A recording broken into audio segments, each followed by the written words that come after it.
नमस्कार. शेतकरी हवामान अंदाज या YouTube चॅनलमध्ये मी युवराज खाडे आपल्या सर्व शेतकऱ्यांचे सहर्ष स्वागत करीत आहे.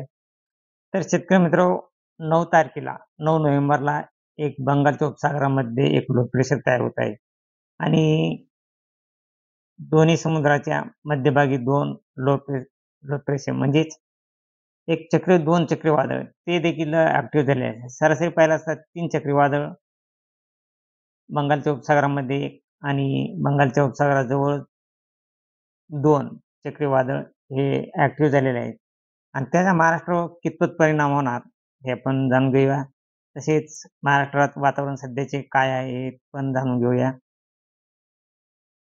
जे बंगालच्या उपसागरामध्ये जे चक्रीवादळ ॲक्टिव्ह झालेलं आहे, ते 9 तारखेलाच ॲक्टिव्ह झालेलं आहे आणि परत दोन्ही समुद्रामध्ये जे 2 चक्रीवादळ ॲक्टिव्ह झालेले आहे, त्याचा प्रभाव हा शक्यतो कर्नाटक साईडला जास्त जाणवण्याची दाट शक्यता आहे आणि ज्या बंगालच्या उपसागरामध्ये 2 चक्रीवादळ ॲक्टिव्ह झालेले आहेत, ते त्या ठिकाणी पावसाळी वातावरण आहे आणि त्यामुळे ते काय होत आहे, जे बाष्पयुक्त ढग बंगाल उपसागराच्या आणि विशाखापट्टणम या किनारपट्टीवर जे पावसाळी वातावरण तयार झालेले होते, ते वातावरण यामधल्या 2 चक्रीवादळाने खेचून घेतलं आहे. त्यामुळं ते फक्त समुद्रातच पावसाळी वातावरण तयार राहणार आहे.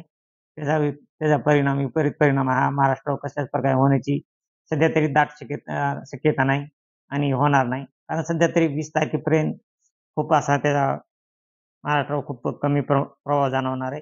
फक्त हा प्रभाव केरळ तसेच कर्नाटक या राज्यांना 14 तारखेपर्यंत ते 15 तारखेपर्यंत या ठिकाणी ढगाळ वातावरण आणि पाऊस पडण्याची दाट शक्यता आहे.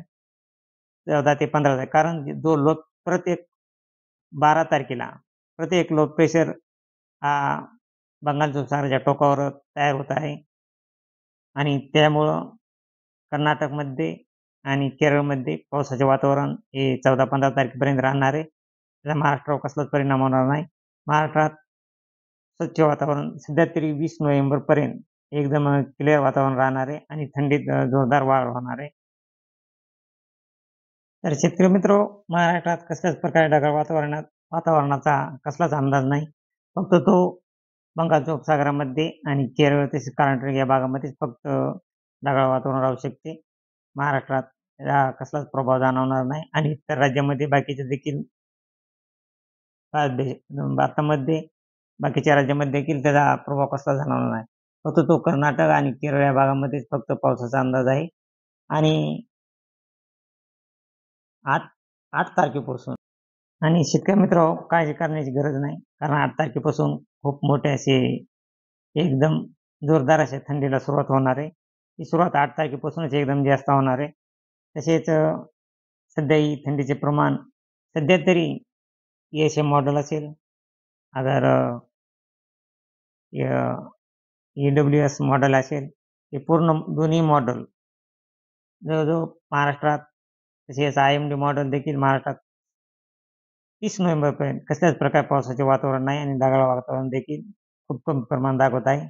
तरी शेतकरी मित्रो, जो चक्रीवादळ आहे त्याचा प्रभाव सध्या तरी 20 तारखेपर्यंत नाही आणि ते 20 तारखेच्या नंतर त्याचा प्रभाव काही महाराष्ट्रामध्ये होणार का नाही हे आपण पुढच्या अपडेटमध्ये आपण करू. परंतु तोपर्यंत सध्या तरी 20 तारखेपर्यंत एकदम जोरदार थंडीला 8 तारखेपासून एकदम जोरदार थंडीला सुरुवात होणार आहे पूर्ण महाराष्ट्रात.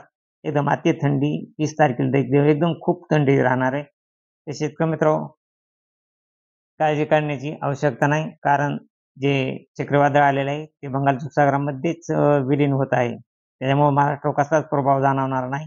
परंतु महाराष्ट्रात त्या चक्रीवादळामुळं खूप जोरदार असे थंडीचे वातावरण राहणार आहे आणि ते चक्रीवादळ हे महाराष्ट्रातील थंडीला कारणीभूत ठरण्याची दाट शक्यता आहे.